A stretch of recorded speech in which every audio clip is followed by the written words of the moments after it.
국민 여러분 안녕하셨습니까? 인도 태평양 전략연구원의 최수용입니다. 오늘도 저희 공작관TV 그레이트 게임을 애청하고 계시는 전국의 국민 여러분, 또 해외에 계시는 동포 여러분 한 분 한 분께 감사의 인사를 전해드리고자 합니다. 자, 국민 여러분, 제가 오늘 여러분들께 드릴 말씀은요, 어제 진행된 그 국힘당의 비대위원장의 한동훈 전 법무장관이 새롭게 교체된 데 대해서 다른 시간에 평가를 했습니다만은 그의 근본을 좀 살펴보고자 합니다. 그러니까 한동훈 씨의 근본을 보는 것이 아니라 그 국힘당이라고 하는 곳이 어떠한 곳인지를 국민 여러분들께 한번 같이 생각해 볼 시간을 갖고자 이 방송을 찍게 됩니다. 지금은 2023년 12월 22일 오후 16시 50분을 통과하고 있습니다. 지금 제목을 역사 왜곡을 해왔던 김영삼과 그 아류들의 반역 정치, 이런 제목으로 좀 말씀을 드리겠습니다. 지금 역사를 왜곡하고 그 왜곡된 역사를 가지고 국가의 정통성을 흔들어온 김영삼, 그리고 김영삼계의 그 반역 정치를 우리가 올바로 인식하지 못하면요, 이게 지금 바보가 될 수밖에 없습니다. 최근 들어서 영화 서울의 봄이란 것이 등장을 하면서 이 교묘한 영상물을 이용한 정치 선전 선동 도구로 쓰고 있는 이 좌파들의 행태를 볼 수 있는데요, 지금 우리 국민들의 많은 숫자가 국힘당이 자유우파 보수 정당이라고 생각하고 계십니다. 이 절대로 그런 생각 갖고 계시면 안 됩니다. 그건 잘못된 생각이시고요, 대단히 큰 오류를 범하고 있는 점을 분명히 강조를 해드리겠습니다. 김영삼 씨는요, 대통령이 되고 나서 소위 역사 바로 세우기를 지속적으로 추진하겠다.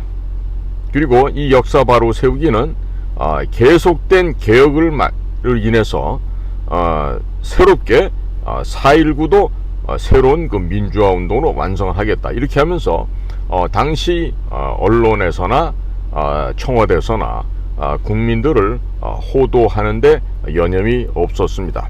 그래서 김영삼은 1993년 5월 13일 광주 민주화운동 특별담화라는 제목하에 얼토당토하는 광주 사건을 민주화운동으로 포장을 하기 시작합니다. 그리고 그는 그 특별담화에서 오늘의 김영삼의 문민정부는 5.18 광주 민주화운동의 연장선상에 있는 민주정부다. 앞으로 관련 피해자의 명예회복 및 정신계승을 위해 최선을 다하겠다. 그러면서 이어지는 구체적인 행태를 보면 전두환 노태우 전임 대통령과 유학성 혹은 차기원, 당시 12.12와 관련된 사람들을 죄수복을 입혀서 법정에 세우고 아주 국민의 선풍적인 인기를 잠시나마 얻은 적이 있었습니다. 그가 한 이야기들을 한번 제가 찾아보니까요, 1980년 5월 광주의 유혈은 이 나라 민주주의의 밑거름이 되었습니다. 저는 김영삼이죠. 처절했던 5.18 광주 민주화 운동 때 야당 총재로서 맨 처음 군부정권 당국의 정면으로 항의를 하였습니다. 기자회견을 통하여 그 비극적 사태를 온 세계에 알렸습니다. 광주의 유혈을 막지 못한 책임을 통감하면서 잃어버린 민주주의를 되찾기 위해서였습니다. 분명히 말하거니와 오늘의 정부는 광주 민주화 운동의 연장선에 있는 민주정부입니다. 또한 문민정부의 출범과 그 개혁은 광주 민주화 운동의 역사적 의미를 실현시켜 나아가는 과정입니다. 이런 이야기를 하면서 광주에서 1980년 5월 달에 전개되었던 당시의 유혈 폭동 사태를 이것처럼 민주화 운동으로 이야기했습니다. 그리고 김영삼 씨는 그 대통령이 되기 이전에 소위 야당의 정치인으로 활동하던 당시도 민주화 추진 협의회, 줄여서 민추협의라는 것을 더욱더 강화시켜 나가게 되죠. 그러면서 87년 6월달에 있었던 민주항쟁의 재발견이다 이러면서 민추협의 역할을 계속해서 강조하였고, 또 그 민추협에서 종사했던 자들이 대거 청와대와 여러 관계기관에 퍼지면서 이제 영향력을 발휘하기 시작했던 것입니다. 그래서 문민정부가 수립됐다고 하는 1993년은 신한국 창조의 원년이자 민족사 복원의 원년이다라고 김영삼이 주장을 했습니다. 그러면서 제2의 광복운동을 선언했고, 그러면서 친일 잔재를 청산하겠다, 군사 독재를 청산하겠다, 4.19로부터 5.18에 이르는 민주화 운동을 정립을 하겠다, 이런 이야기를 했습니다. 이 말들에 대해서는 우리가 그 이후에 계속해서 벌어지는 친일, 무슨 독재, 민주화 운동, 이런 말들을 써가면서, 즉 이게 바로 용어 혼란 전술이 되겠는데요. 이와 같은 친일, 독재, 민주화 운동, 이런 말들에 대다수의 국민들은 속았습니다. 그리고 그 사기와 거짓에 의해서 국민들은 지금 김영삼 이래 30여 년의 세월이 지났지만 여전히 이 민주화라는 말 때문에 지금 고통들을 받고 계세요. 자, 그런데 최근에 이런 이야기가 나오고 있어요. 국민의힘이 야당에서 좌파에서 만든 영화에 대해서 이런 선동 정치에 대반격을 했다. 그러면서 뭐 하나회는 누가 척결했나? 이 김영삼이 척결했어요. 그러면서 윤재욱이라고 하는 사람이, 이게 뭐 국힘당 의원인 모양인데 삼선 의원인데, 저는 최근에서야 이런 사람이 국회의원이라는 거 알게 되었습니다. 12.12를 일으킨 하나회를 척결했던 것은 김영삼이다. 우리 당의 뿌리다. 지금 현재 뭐 지금 임시로 아마 이 사람이 지금 국힘당의 무슨 대표 역할을 하는 모양인데요. 지금 민생부터 민생까지 뭐 이런 저 구호를 걸어놓고 이렇게 무슨 기자회견 비스무리하게 하는 걸 봤는데, 국힘당이 이런 모양입니다. 자, 이런 모양인 건요, 문민정부와 김영삼과 뗄래야 뗄 수가 없습니다. 자, 지금 김영삼이 늘 주장했던 게 문민정부가 수립된 것은 자신이 대통령을 하게 된 1993년이다. 그리고 그 해는 신한국 창조의 원년이다. 그리고 민족사 복원의 원년이다. 이렇게 주장을 해왔고, 또 제2의 광복운동이라고 그랬습니다. 자, 그러면 이 김영삼이 왜 이렇게 광주를 민주화 운동으로 찬양을 하고 했을까요? 이것은 다름 아닌 당시 야당의 국회의원으로 있었던 박계동이라는 사람이 있었어요. 이 박계동은 아주 전형적인 그 민주화 운동을 해왔던 아주 골수 좌파라고 할 수 있죠. 그리고 당시 박계동 민주당 소속의 의원은 이 노태우 비자금을 폭로를 해서 당시 1993년 5년도 이 당시에는 아주 대단한 그 스타였습니다. 정통 재야 출신으로서 정치권이 정화되어야 되겠다. 더럽게 돈으로 황금 만능에 쪄들어 있는 이와 같은 정치 풍토가 개선되어야 되겠다.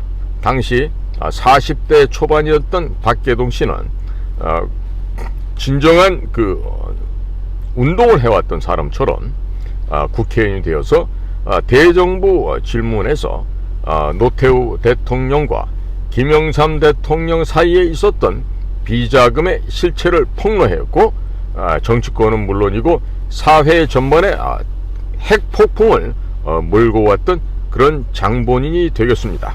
이 박계동이란 사람은 정통 제야 출신이라는 것은 자타가 공인을 하는 사람이고, 또 고려대학교에 재학하고 있던 시절에 유신 반대 데모에 참여를 했고, 또 민통련에서 조직국장, 전민련에서 대변인을 지냈으며 민주당에 입당을 하고 총재단의 비서실장도 역임을 했던, 그러면서 민주화 운동 과정을 통해서 3번이나 투옥도 당했던 그야말로 가열찬 반정부 인사, 야당에 투사했습니다. 자, 그럼 이렇던 사람이 어쩌다가 좌파이고 좌파 생각에 찌들어 있던 김영삼을 공격을 했을까요?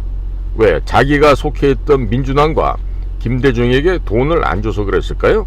그런데 사실 알고 보면 둘 다 받았습니다.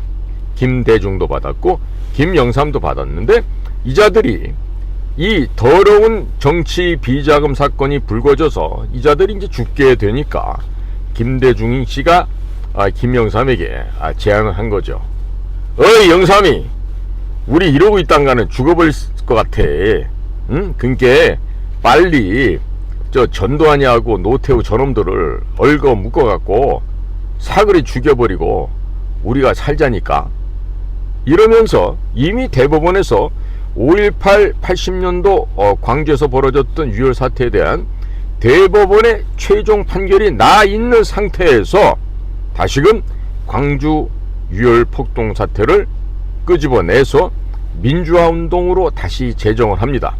그러는 가운데 혁혁한 공을 세웠던 자가 안전기획부, 국가안전기획부에서는 부장으로 있던 권영해, 그리고 법조계에서는 홍준표가 이 일을 하는데 크나큰 역할을 해서 김영삼의 고갱지신, 오른팔이 되고 맙니다.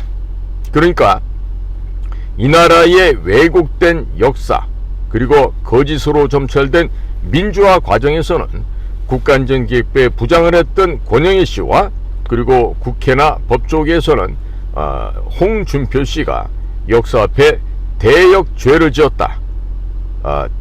반대한민국 세력과 마찬가지로 국가에 큰 반역하는 죄를 지었다. 이렇게 말씀드릴 수밖에 없습니다. 이들은 노태우 측으로부터 받은 비자금 4천억 원을 감추고 숨기기 위해서 대신해서 노태우와 김영삼을, 노태우와 전두환을 법정에 세우고 이들을 감방에 다시 밀어넣게 되죠. 그래서 그때 벌어졌던 그런 파렴치한 김영삼의 가증스러운 이중성을 보고 있노라면은, 이자는 민주화 운동을 했던 자가 아니라 오직 자기 자신의 권력을 갖기 위해서 대통령이라는 그 중병에 걸려서 오직 대통령만 되면 그 모든 것도 다 팔아먹을 수 있는, 그처럼 양심이 없는 자였다. 이와 같은 결론을 내릴 수가 있습니다.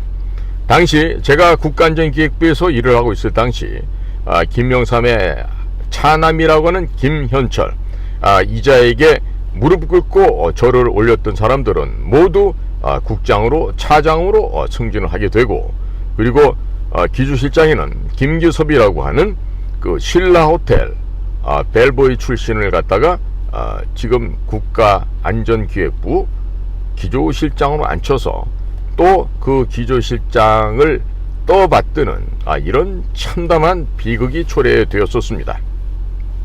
심지어 제가 근무하고 있던 저희 부처에도 김현철과 상도동에서 심부름을 하던 애가 입사를 하게 되는데, 그야말로 이제 어쩌다 공무원이 된 어공이 되겠죠. 그 어공이 저희들은 보통 6시에 출근하는데 얘는 9시가 돼야 출근을 합니다. 하도 행태가 뭐해서 제가 나무를 했더니 같이 좀 따로 소주 한잔 해서 나중에 만나봤더니 이놈 자식이 김기섭이도 형님이고 차장도 형님이고 국장도 형님이고 당시에 국내 차장하고 또 오종소도 형님이고 해외 찾아갔던 이병기도 형님이고, 뭐 국장하고 있는 건 뭐 전부 다 뭐 형아야 형아. 이런 식으로 하면서 인사농단을 김현철이가 주물렀습니다. 그리고 고려대학교도 제대로 나오지 못한 김현철이가 최종적으로 고려대학교 졸업장을 샀다고 해서 고려대 출신으로 행세를 하며, 특히나 고대 출신들이 그 김현철이 앞에 가서 조아리고 큰절 올리면서 국장을 했던 자들이 몇이나 됐는지 셀 수가 없었습니다. 자, 그러면 제가 왜 이런 말씀을 드리냐면은, 김영삼은 이 나라의 건국 이념과 자유 이념을 숭상하거나 이승만 대통령이 만들어 놓으신 이 민주 자유주의 제도를 심각하게 훼손시킨 자였음을 제가 국민들 앞에 좀 알려드리고자 하는 것입니다. 이 나라의 민주화는요, 이미 1948년 8월 15일 대한민국이 자유민주주의 이념에 의해서 건국될 때 이미 이 나라에는 자유화와 민주화가 완성이 되어가는 중이었습니다. 48년 5월 10일 양반도 한 표, 쌍놈도 한 표, 백정도 한 표, 종년도 한 표, 마당새도 한 표, 이쁜이도 한 표, 이런 식으로 모든 국민들이 개인별로 비밀투표, 자유투표를 했죠. 즉 최초의 민주적인 자유보통선거가 실시가 돼서 7월 17일 제헌절을 정하면서 이 나라의 제헌의회가 성립이 되었고, 그러한 제헌의회에서는 국가의 헌법을 기초하고 국가의 형식과 틀을 만들어서 1948년 8월 15일 드디어 대한민국이라고 하는 자유민주공화국을 건국하게 되었던 것입니다. 자, 그런데 그와 같은 역사를 송두리째 부정하는 이 김영삼 좌파들이 지금까지 그대로 잔존해 있으면서 그 썩은 뿌리들이 이제는 썩다 못해 갖은 오물을 뱉어내며 그리고 냄새가 풀풀 나는 그런 냄새나는 오물을 가득 안고 있는데, 그곳이 바로 어디다? 국민의힘이다. 이런 이야기가 되겠습니다. 그러니까 지금 영화 한 편이 나오면서 서울의 봄 이런 것들이 지금 뭐 몇만 명을 돌파했다, 뭐 몇십만 몇백만을 돌파했다 그러는데요, 지금 이 김영삼 씨와 같은 사람에 의해서 이 나라가 역사가 얼마나 왜곡됐는지 이 영화 서울의 봄 통해서 이 왜곡된 사실을 제가 좀 한 가지씩 설명을 드리면서 국민 여러분들께서 이와 같은 거짓 선전선동에 속아 넘어가는 일이 없으시기를 간절히 바라는 마음에서 지금 오늘 방송을 하고 있습니다. 자, 첫 번째로 1979년 10월 26일 중앙정보부장 김재규는 궁정도에서 저녁 만찬 시간에 대통령을 저격해서 살해하였습니다. 그리고 대통령의 경호실장이었던 차지철, 그렇게나 꼴보기 싫었던 차지철을 화장실까지 쫓아가서 총으로 총살하는 그런 일을 벌이게 됩니다. 그런데 우리가 이 11.6과 그리고 두 달 채 되지 못하는 12월 12일에 벌어졌던 이 12.12 사태에 대해서 지금 이 영화를 통해서 너무나도 잘못 알려지고 있습니다. 그러니까 이렇게 잘못 알려지게 되는 것도 보면은요, 이 민주화 운동으로 둔갑한 80년도 5월달의 유혈 사태를 김영삼과 김대중이라는 자가 민주화 운동으로 거짓으로 둔갑을 시켰고, 그것을 당시 국가안전기획부 권영애 부장과 그리고 홍준표 검사, 법조인 이런 자들이 합세를 해서 대한민국의 역사의 뿌리부터 왜곡시켰다는 것을 국민들께서는 아셔야 됩니다. 자, 그래서 이 영화를 통해서 어떤 식으로 김영삼이가 왜곡시킨 무슨 제2의 건국이니 뭐 이런 헛된 망언들이 어떻게 거짓으로 점철돼서 국민을 지금 거짓 선전선동하고 있는지를 좀 알려드리고자 합니다. 우선 첫 번째로 정수화라는 당시 육군 참모총장은요, 김재규 중앙정보부장의 추천으로 인해서 육군 참모총장이 되었던 사람이에요. 즉 같은 고향 출신이고 김재규가 추천했다는 점을 국민들께서 올바로 아셔야 되겠습니다. 그리고 두 번째로 당시 79년 10월 26일 서해안에서 방조제 공사를 착공한 것을 보시고 즐겁게 귀가했던 박정희 대통령은 저녁 때 같이 식사를 하기로 됐습니다. 그래서 김재규가 박정희 대통령을 시해하던 10월 26일 날 헬기를 타고 대통령의 저녁 만찬 지시를 받고 곧 이어서 정승화를 연락해서 부르게 됩니다. 그래서 당시 이들의 생각은 대통령을 살해하고 대통령 살해 후 계엄령을 발동하게 되면 육군 참모총장이 자동적으로 계엄사령관으로 임명된다는 점을 이용해서 군 전체를 장악하려고 기도했던 것입니다. 그러나 이때 정말 천우신조의 역할로 당시 부총리였던 신현확 경제부총리께서 전국 계엄령이 아니라 제주도를 제외한 부분적인 계엄령을 내린 게 신의 한 수였다고 할 수 있겠습니다.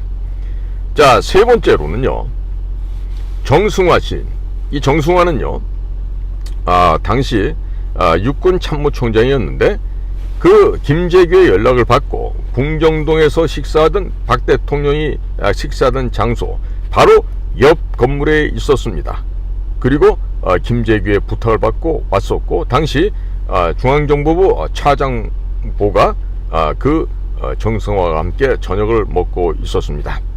그리고 총소리가 난 이후에 옷에 피를 묻힌 채 허겁지겁 달려와서 당황하고 있는 김재규를 보고서도 박정희 대통령을 지키려고 그 건너편 건물로 뛰어간다거나 그런 어떠한 상황 조치를 하지 않았습니다. 이게 바로 정승화였습니다. 그런데 오히려 김재규가 박정희 대통령을 시해했다는 사실을 인지하고 있었음에도 불구하고 같이 공정동을 빠져나와서 차를 타고 육군본부로 이동을 했다는 사실, 이것이 명백한 정승화의 내란 반란 기도가 있었다는 것을 입증하고 있습니다.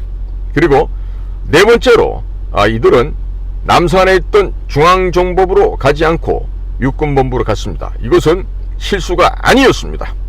육군본부로 가야만 정승화가 계엄사령관이 되어서 빠른 시간 내에 군 전체를 장악하고 있기 때문에 이들은 남산 중정으로 가지 않고 육군본부로 향했던 것입니다. 자, 실질적으로 육군본부로 간 다음에 정승화는 김재규가 박정희 대통령을 살해했다는 사실을 인지하고 있었음에도 불구하고 이를 알린다거나 김재규를 체포하거나 어떠한 행동도 하지 않았습니다. 그들은 심지어 정승화는 자기 자신이 그 현장에 있다가 김재규와 함께 육군본부로 온 사실조차도 알리지 않았습니다.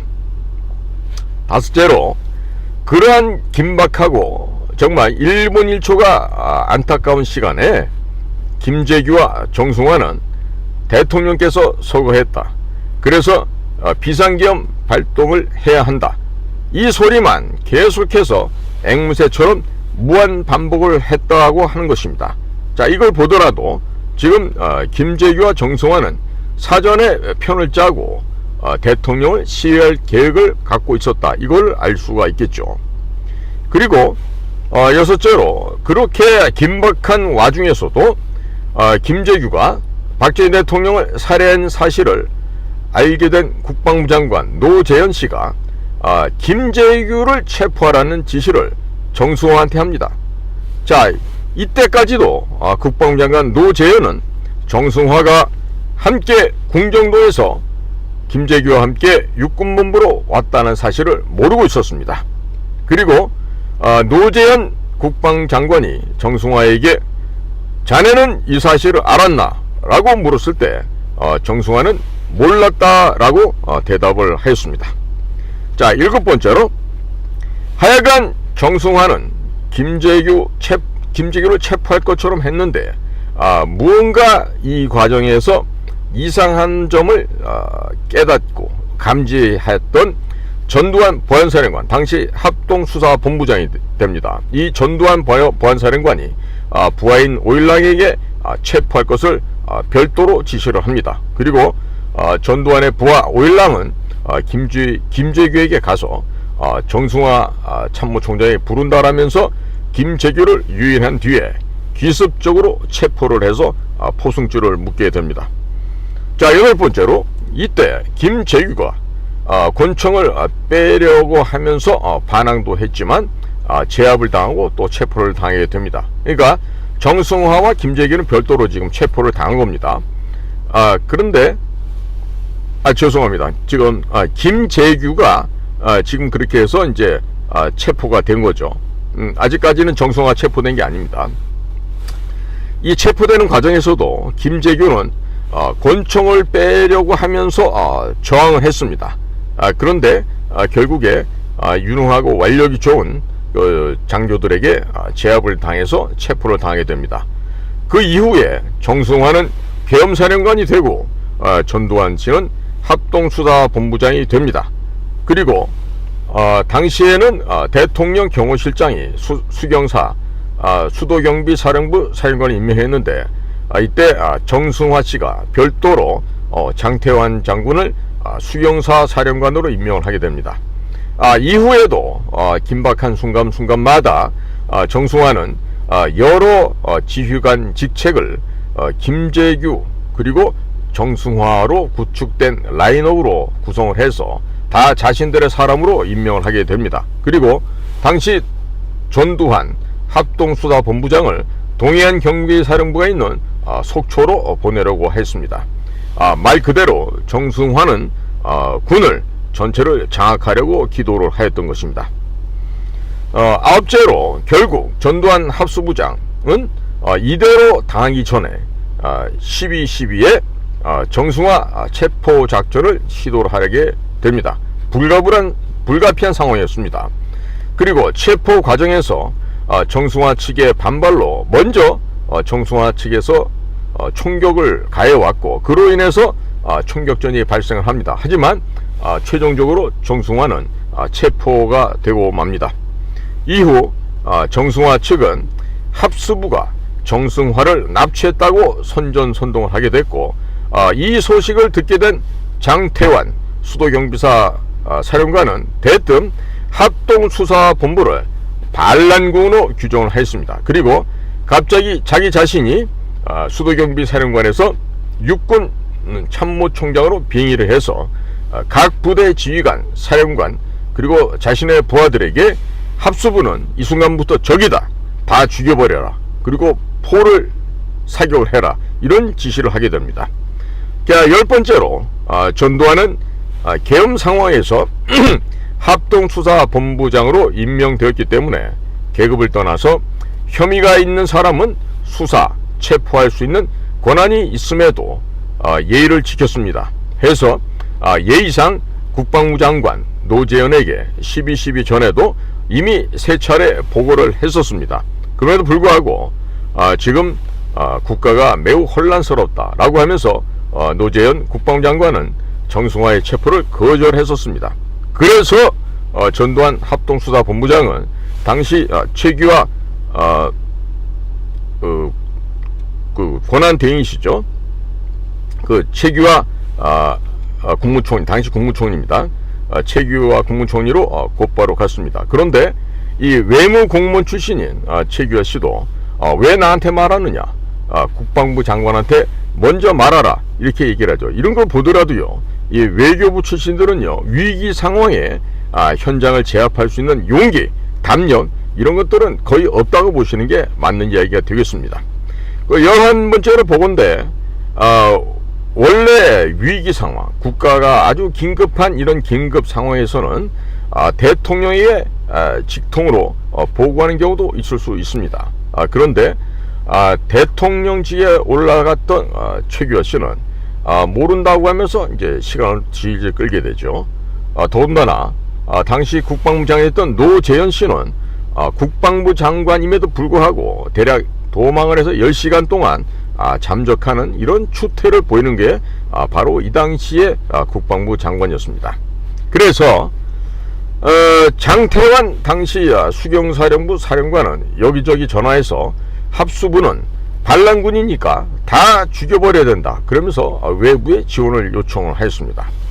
자, 참고로 이미 정승화가 자기 입맛대로 자기 사람들을 여기저기 부대 주요한 직책에 임명해 놓은 자기 쪽 사람들이 있었습니다. 그렇기 때문에 그러한 사람들이 합동수사본부, 즉 전두환 장군이 있던 그 합수부를 반란군으로 규정을 했고, 또 대통령께 보고도 없이 자기들끼리 군을 출동시키고 합동수사본부가 반란군이라면서 난동을 부리고 있다, 이렇게 해서 진압을 하려고 시도합니다. 자, 그러나 이미 대부분의 알만한 사람들은 김재규와 정승화가 한통속이란 사실을 알게 되었습니다. 그렇기 때문에 합동수사본부가 오히려 정승화를 왜 수사하지 않느냐 하면서 불만을 갖고 있는 상황이었습니다. 그래서 대부분은 합수부가 할 일을 한 것인데 무슨 반란이라면서 협조를 안 하게 됩니다. 심지어 수도경비사령부 내에 있는 장태환의 수하 병력들조차 장태환이 말도 안 되는 합수부 관련자 다 죽여라, 다 죽여버려라 라는 지시에 3분의 2 정도에 해당하는 장교들이 지시를 거부하고 장태환을 피해 다녔다고 합니다. 자기가 진압하겠다고 큰 소리를 치고 왔던 장태환은 결국 수경사의 헌병대에 의해서 체포를 당하게 됩니다. 그리고 심지어 장태환의 근처에 있던 병력들도 어쩔 수 없이 자기들의 의지가 아니라 장태환의 지시 때문에 어쩔 수 없이 그 주변에 있었는데 체포하고자 하자 전부 다 자리를 비켜주고 순수하게 장태환을 체포하도록 이렇게 마련을 해줍니다. 지금 영화를 통해서 보면 배우 정우성인가요? 그 사람이 이태신이라는 이름으로 장태환 장군의 역할을 대신하고 있는데요. 여기서 우리가 참고로 보면 정우성이란 저 사람 참 보면 그 배움이 짧아서인지 몰라도 굉장히 사태 파악을 잘 못하고 있어요. 지금 뭐냐, 역사를 제대로 배우지 못했기 때문에 무식하다는 얘기입니다, 한마디로. 그러니까 지금 이렇게 역사가 왜곡된 것의 이 시작점이 어디냐 하면은요, 김영삼 정부가 시작된 1993년도부터입니다. 자, 이때부터 대한민국의 근현대사는 철저하게 왜곡되었고, 이런 머리에 헛된 거품만 잔뜩 들어가 있는 이 정치 불황자, 정치 낭인 이 김영삼과 그 똘마니들에 의해서 대한민국의 위대한 역사가 정말로 생채로 패대기질을 쳐졌습니다.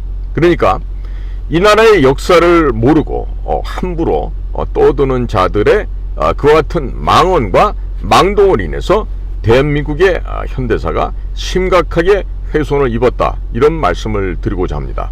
그러니까 국민 여러분, 지금 무슨 어떤 그 서울의 봄이라는 영화가 지금 인기를 얻고 있다 하지만은요, 지금 그 영화의 내용들이 사실과 부합이 되지 않는다는 점, 그리고 그와 같이 헛된 망상을 하게 되는 그런 무슨 영화 감독이나 영화계에 있는 업자들도 대단히 역사에 대해서 무식하고 제대로 된 것을 알지 못하기 때문에 이와 같은 일들이 벌어지고 지금 내년도 선거를 앞두고 세뇌 공작에 들어가 있는 것입니다. 자, 그러니까 지금 제가 늘 얘기하죠. 역사를 모르면 대통령 장관이라 하더라도 짐승만도 못하다, 개 돼지만도 못한 금수에 지나지 않는다, 제가 이런 얘기를 했어요. 왜? 제가 대통령직에 있거나 장관에 있는 사람은 제가 경멸해서 그럴까요? 아닙니다. 굉장히 중요한 분들이고 이 나라에 필요한 우리 국민들의 큰 마른 머슴에 해당하는 사람들이기 때문에 우리가 존경해야 될 사람들이에요. 그런데 제가 왜 역사를 모르면 왜 짐승보다 못하다고 얘기하느냐면, 역사를 모르니까 그릇된 평가, 그릇된 판단, 잘못을 해도 어마어마한 잘못을 저지르게 됩니다. 그렇기 때문에 역사를 바로 알으셔야 됩니다. 그런데 지금 국민의힘당 국민 여러분들, 저들은요 보수 우파 그런 여러분들이 생각하는 태극기 세력이 아니에요. 애국, 그건 개나 갖다 줘버려라, 이런 얘기를 하시는 게 오히려 낫습니다. 우리 아스팔트에서 그동안 나라를 구하자 목소리 터지게 더운 여름이나 추운 겨울이나 구분 안 하고 지금 오늘도 아마 용산 앞에서는 그런 집회에 참여하고 계시는 우리 애국자들이 계실 텐데요. 그런 것들이 인정을 못 받고 있어요. 인정을 못 받고 있다고. 그러니까 될 일도 안 되겠죠. 그렇죠? 자, 그러니까 지금 이 보수 우파 정당이 아닌 일개 시민단체도 되지 못하는 국민의힘에 대해서 무슨 여당이다 어쨌다, 무슨 미워도 다시 한번 이런 그 허튼 생각들을 하지 마시기 바랍니다. 자, 한동훈 씨가 비대위원장으로 들어갔어요. 이제 조만간에 친중, 종중 세력들을 제거해 나가기 시작할 겁니다. 그리고 중국 공산당 함께 한중 의원연맹에 들어가 있는 35명의 명단들도 모조리 제거해 버리겠죠. 자, 그러다 보면 소위 중진 의원이다 뭐 이런 자들이 한동훈이를 죽여야 된다, 윤석열이를 쫓아내야 된다 이러면서 본인들의 기득권과 재산을 지키기 위해서 아마 광분을 하고 당을 찢어버리고 아마 내분 사태가 벌어질 것으로 생각이 됩니다. 자, 그렇게 되면 이 나라는 참 위험한 사태가 되죠. 그러나 그렇지 않습니다. 지금 미국에서 신뢰하고 있는 대한민국의 정당이 딱 하나가 있습니다. 친미 반중을 큰 소리로 외치면서 천멸중공 차이나 아웃을 외치고 있는 자유민주당입니다. 여기서는 고영주 대표가 공안검사로서 30년 가까운 세월 동안 이 나라의 전대협, 민노당 이런 그 불순 반대한민국 세력들을 제거해내는데 앞장서 오셨고, 또 그런 풍부한 현장 경험을 가지고 있는 고영주 대표가 앞으로는 위원정당으로 더불어민주당 역시 제거하는 그런 그 소송을 진행할 것으로 지금 준비를 하고 있어요. 그러니까 더불어민주당 저것들은 언급할 가치조차도 없는 그야말로 쓰레기 걸레 수준도 안 되는 거기 때문에 제가 제 방송에서는 언급을 안 하겠습니다만은 국민의힘 역시 그들과 못지않은 쓰레기만도 못한 것들이다. 제가 지금 12.12를 주도했던 하나회를 제거한 건 김영삼이다. 그러면서 우리는 김영삼의 후예라고 자랑스럽게 떠들고 있는 윤재욱이라는 사람, 이거 도대체 어떤 사람인가 좀 찾아봤어요. 그랬더니 경찰대학교를 아마 1기 같은데 수석 입학하고 수석 졸업했다고 이렇게 위키피디아도 나와 있네요. 수석이라는 게 뭐 자랑스럽지 않습니다. 그 얘기는 뭐냐면 융통성 없이 주어진 환경 속에서 오직 진짜 순응하고 무조건 예스하고 전혀 미래를 개척해 나가는 그런 투시력, 통찰력, 용기, 담대함, 결기가 없다라는 얘기지. 그 단순하게 시험 잘 보는 기능만 익힌 애들이에요. 그 제일 많은 데가 어디예요? 서울대학교 아닙니까?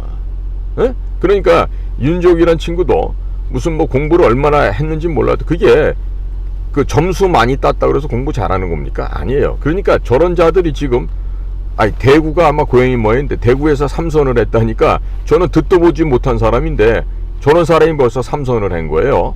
그러니까 국힘당이 뭐 그전에 뭐 미래통합당이나 뭐 한국당 뭐 이런 식의 그 이름을 바꿔 오면서도 보면은요, 전부 저런 그 일 안 하고 안락하게 자신들의 기득권만 유지하려고 하는 저런 자들이 소위 정치를 한다고 정당 속에 들어가 있으면서 국민을 내버리고 국민을 존경할 줄 모르고 그저 세비만 받아먹고 허랑방탕하게 세월만 보내고 자신들만 놀아온 것이죠. 이거는 일을 한 게 아니라 자빠져 놀아왔다 이렇게밖에 표현할 수가 없습니다. 그러니까 이 더불어공산당인 민주당, 국민의힘당 모두가 다 내년도 총선에서는 국민이 제거해야 됩니다. 그러면 앞으로 한동훈 비대위가 이제 시작을 하게 되면 국민의힘당 내부에서는 친중파 의원들이 대거 반발을 할 거예요. 그러면 한동훈 씨는 미국과는 굉장히 친밀한 관계가 있죠. 아마 미국에서는 별도의만 미션을 지금 보내고 있을 텐데 그런 미션을 확고하게 확행을 해야 됩니다.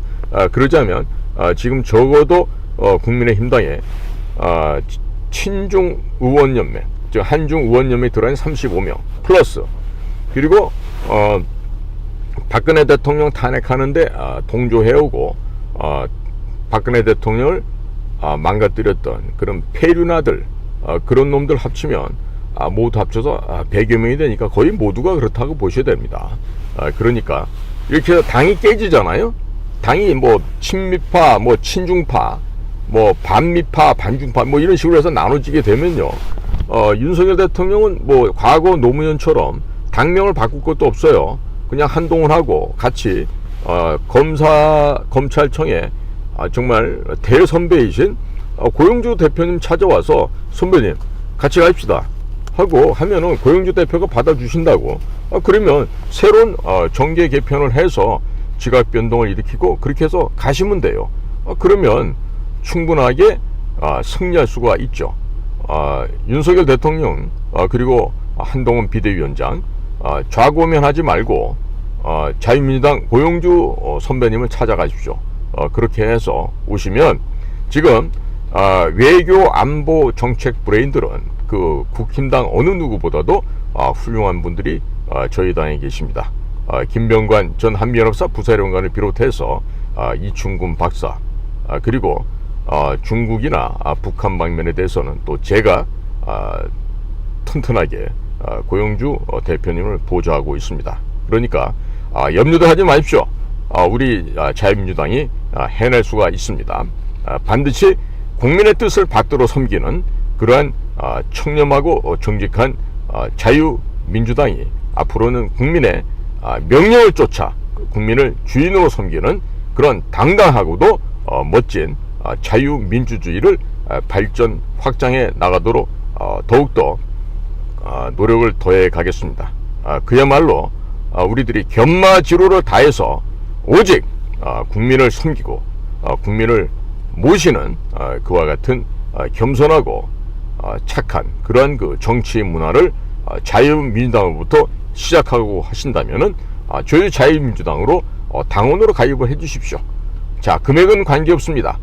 책임당원이 되시고자 하는 분들은 10,000원 이상 가입하셔도 되고요, 1,000원이든 2,000원이든 3,000원이든 당비를 내시면서 후원도 해주시고 함께 참여해 주십시오. 지금 인터넷상에서 자유민주당 쳐보시면 당의 홈페이지가 나타날 것입니다. 당에서 어떤 일 하고 있는지도 살펴보시고, 그리고 전화를 주실 때는 02 서울입니다. 02-717-1948번입니다. 1948년 7월 17일 이 나라의 헌법을 제정한 날을 기념하기 위한 그 방면으로 전화번호도 저희가 정했습니다. 02-717-1948입니다. 자유민주당으로 지금 물밀듯이 쇄도해 주시기 바랍니다. 그리고 지금 도무지 더 이상 믿을 수가 없는 국힘이든 더불어민주당이 다 버리시고 저희 국민의힘 대신에, 더불어민주당 대신에 자유민주당을 선택하셔서 저희와 함께 부강한 대한민국, 품격 있는 대한민국, 과학기술이 가장 앞서는 대한민국, 방위산업 수출을 전 세계에서 가장 많이 해서 부자가 되는 대한민국, 중앙아시아를 평정해서 몽고, 카자흐스탄, 키르기스탄, 우즈베키스탄까지 스탄 국가들과 협력해서 중화인민공화국을 경멸하고 중국 공산당을 해체해서 자유민주주의 대한민국이 아시아 전 세계에 우뚝 서는 그날을 준비하고 있는 저희 자유민주당과 함께 동참해 주시기를 간곡하게 부탁을 드립니다. 전화는 02-717-1948번입니다. 오늘도 저희 공작관TV 그래티게임을 경청해 주신 모든 국민 여러분, 해외 동포 여러분, 한 분 한 분께 감사를 드립니다. 저는 인도태평양 전략연구원 최수용이었습니다. 감사합니다. 안녕히 계십시오.